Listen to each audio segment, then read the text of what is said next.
large van segment, midsize. The SV is offered with a choice of 3 lengths, 3 heights, and with 3 different battery configurations.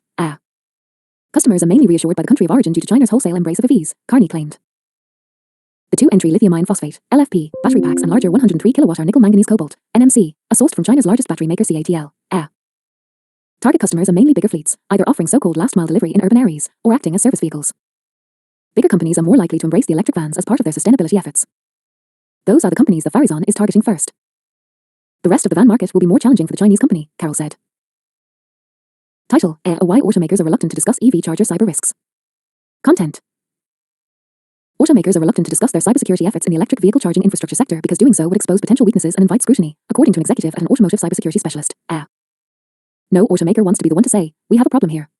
That immediately raises concerns about liability and consumer trust, as said Giuseppe Sirios, who is responsible for global and strategic initiatives at Upstream. Cybersecurity incidents against automotive and smart mobility targets surged 39% to 409 in 2024, according to Upstream. The company created its report on the problem by analyzing academic research, verified social media accounts of government law enforcement agencies, the common vulnerabilities and exposures, CVE, database and media coverage of the attacks. Upstream's analysts also monitor the deep and dark web to track threat actors operating behind the scenes of automotive cyberattacks, the company said in its report. There were on average 34 incidents a month last year involving the 2 sectors across Europe, the US, and China, according to Upstream. In Europe, Germany experienced the highest number of incidents at 31. France followed with 14 attacks, while the UK had 16 incidents.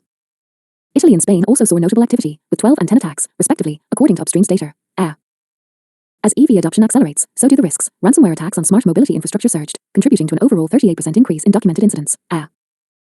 In this episode of the Ally All Ears podcast, Aaron Lee, Senior Director at Ally Dealership Insurance, discusses the growing threat of cyber attacks on dealerships and the importance of staying vigilant.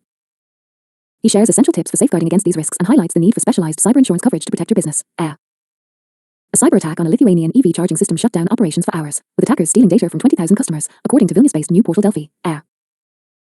Upstream Sirios said automakers prefer to focus on security in areas where they have direct control, such as in vehicle systems and telematics, rather than openly addressing risks associated with third-party charging networks. Once you acknowledge a security risk, you are expected to have a solution, he said. But in the case of EV charging, automakers don't fully own the infrastructure, making it difficult to offer definitive assurances.